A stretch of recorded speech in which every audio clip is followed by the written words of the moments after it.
consegue ver sempre o lado bom das coisas. Eu coloquei minha vida nas mãos de meu Deus, Senhor. Ela não me pertence mais. Se vier sobre mim o mal, ou se vier o bem, é Ele quem cuida de tudo. Sua fé me espanta. Existe outra maneira de se viver, Senhor, se não for pela fé.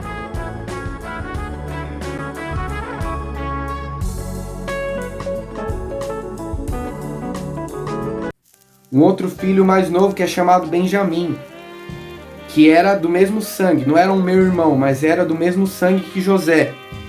E aí eu já estou no meu quarto ponto. Os irmãos de José, todos eles, mas Benjamim, como ele era o menor, ele fica em casa. E ali ele é enviado, eles são enviados, na verdade, para buscar comida, né? Em troca de... eles davam seus animais em troca ali de alimentos, né, para poderem comer. Até que os seus irmãos, ele chega na presença de José. E José, já falando uma outra língua, ele sabia falar outra língua, né? Além de a vida ali financeira, ser um administrador, o cara era poliglota, mano. Vou falar o que de um cara desse? Meu Deus. Aí ele chega ali diante de José, aqui já no capítulo 42. José insistiu: são espiões sim, vieram para descobrir os pontos fracos da nossa terra. E aí os seus irmãos acabam falando para ele: Senhor, na verdade, nós somos seus servos. Éramos 12 irmãos, todos filhos de um homem que vive na terra de Canaã, que é o seu pai Jacó. Nosso irmão mais novo está em casa com o pai, e um de nossos irmãos não está mais conosco, que era José. Imagine José ouvindo isso. E aí eu vou pular para o versículo 25. Em seguida José ordenou que seus servos enchessem de cereais os sacos que os irmãos haviam carregado, colocando dinheiro na boca de cada saco.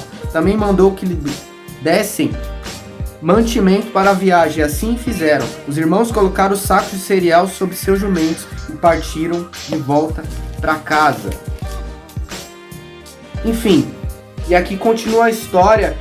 Eles ali pegam os alimentos, mas José faz um trato ali, né? E Jacó, sabendo ali no capítulo 50, ele já descreve ali o que viria, né? Depois dos acontecimentos futuros. Eles nem sabendo que Jesus Cristo seria mandado à terra como Filho de Deus. Mas por isso a importância da gente estar lendo o Velho Testamento puxando para o Novo, entende? Mas vamos continuar a história. Então o servo de José ali coloca o copo na bolsa de Benjamim, que era o mais novo, e eles acabam indo para o deserto para voltar a Canaã.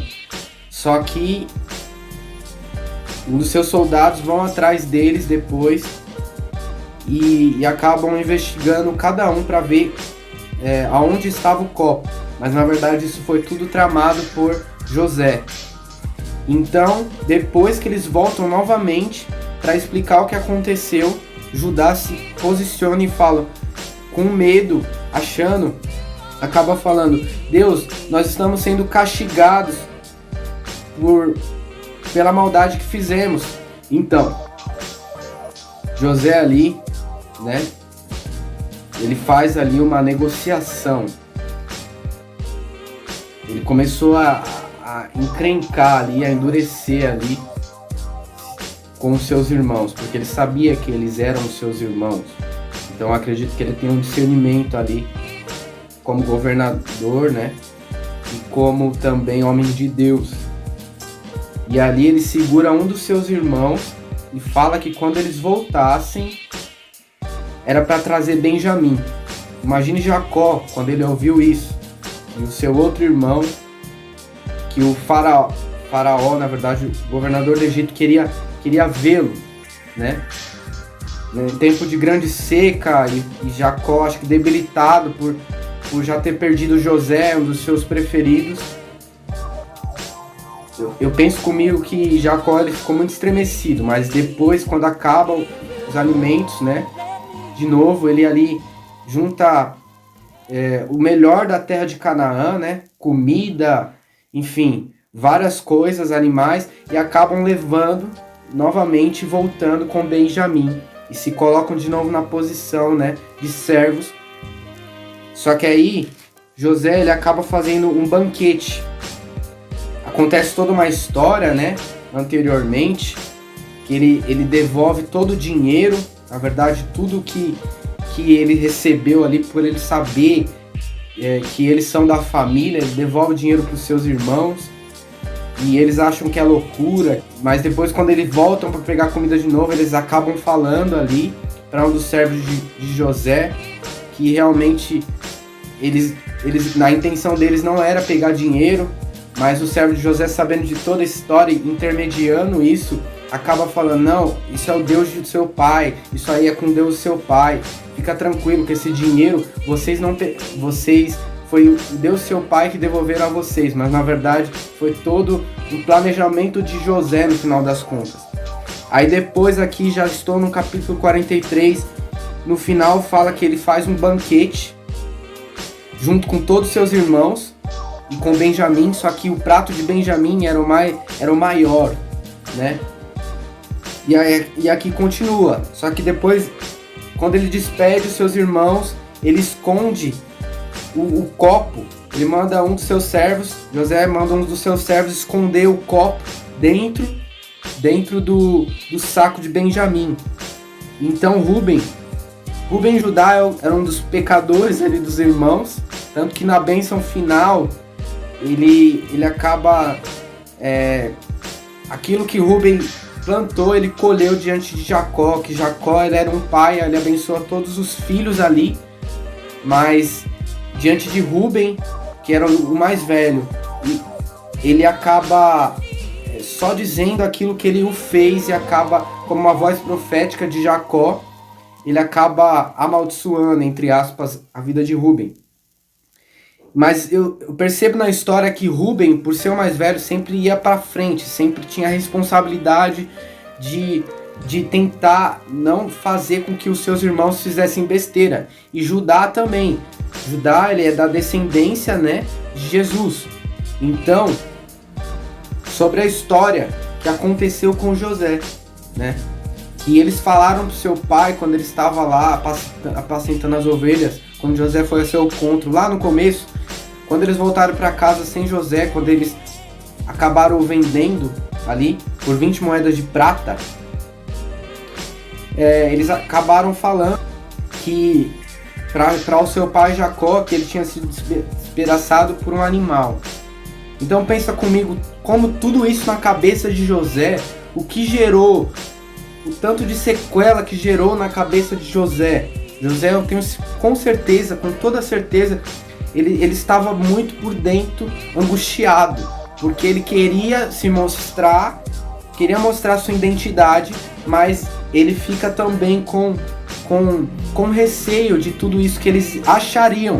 E aqui fala no capítulo 45 que José, eu já estou no meu quinto ponto, que José não conseguiu mais se conter. E aqui no capítulo 45 relata a história que José não conseguiu mais se conter. E aí ele acaba falando, ele pede para todos os seus, porque ali, né, como os oficiais do Egito ali, toda a sua governância sempre jantava ali com o homem, o segundo homem mais, como que eu posso dizer, mais importante, né, do Egito, comiam juntamente com ele, né? Mas ali ele pede para todos saírem ali e só ficar os seus irmãos. Então ele exclama, ele dá um grito. Isso na série José no Egito é muito legal, que a Record produziu.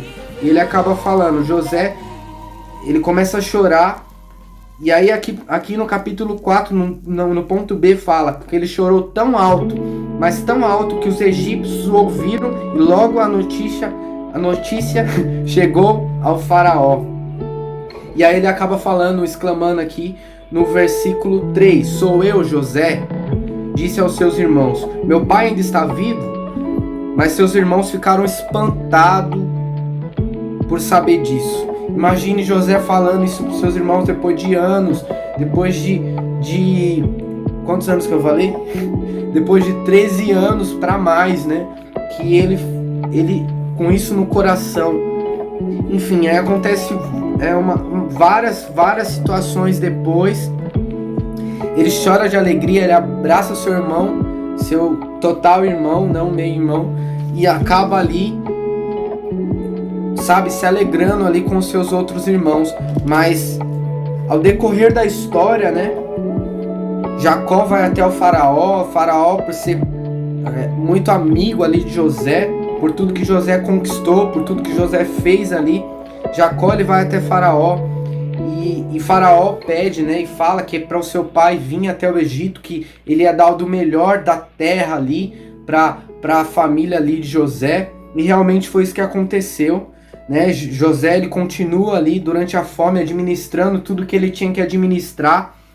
E engraçado que no versículo 7 do capítulo 47 fala assim: Jacó abençoou a faraó. E depois, quando ele vai sair da presença, quando ele está com 130 anos, ele vai sair da presença de faraó, descreve de novo isso, a mesma coisa. Então Jacó abençoa faraó. E eu achei um ponto muito interessante. Nós que temos a presença de Deus, nós temos a autoridade para abençoar aquelas pessoas que estão à nossa volta, entende? Quando um ímpio é levantado para governar, sim, foi Deus que o colocou lá. A gente percebe também na história de Daniel. Quando Daniel, ou seja, Sadraque, Mesaque e Abidnego e seus amigos serviam ali Nabucodonosor.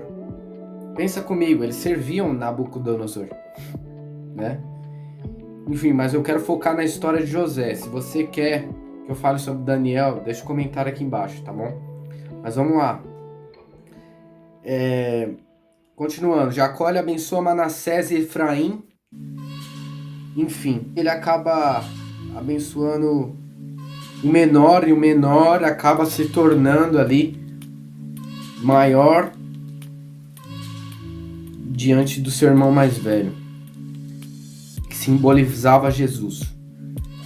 E é isso, pessoal. Essa é a história de José. Eu tentei aqui o máximo ser intencional, mas são muitos fatos, muitos pontos. Espero que vocês possam estar lendo sobre ela, possam estar buscando conhecimento, porque é algo que vai além da Bíblia, é algo que realmente é uma história muito, muito linda mesmo, de verdade, uma história que a gente pode, relatar para outras pessoas, porque é uma história que realmente conta todo o processo, né? A gente vê muitas pessoas na Bíblia, mas às vezes tem histórias que a gente não sabe sobre a vida toda, por exemplo, de Pedro. Eu contei sobre a vida de Pedro, mas não descreve como é que foi antes a vida de Pedro, né? Só descreve depois que ele conheceu Jesus ali, que era pescador, enfim. Mas a vida de José foi relatado tudo, né? E eu acho muito legal a história dele. Espero que isso possa ter sido edificante para você, que você encontre essa reconciliação, né? Assim como José, ele se reconciliou com seus irmãos, porque eu tenho certeza que esse é o tempo de reconciliação, né? É isso aí. Você curta o vídeo, compartilha aí com todo mundo aí, tá bom? Se inscreva no canal, pessoal. Se inscreva no canal, compartilha também o vídeo, que isso é muito importante para mim. É uma corrente, sabe? Quando a gente compartilha, um vai passando pro outro, e a história, o que foi relatado aqui é muito edificante, então as pessoas precisam ouvir, de verdade. É isso aí, fique com Deus e até o próximo vídeo.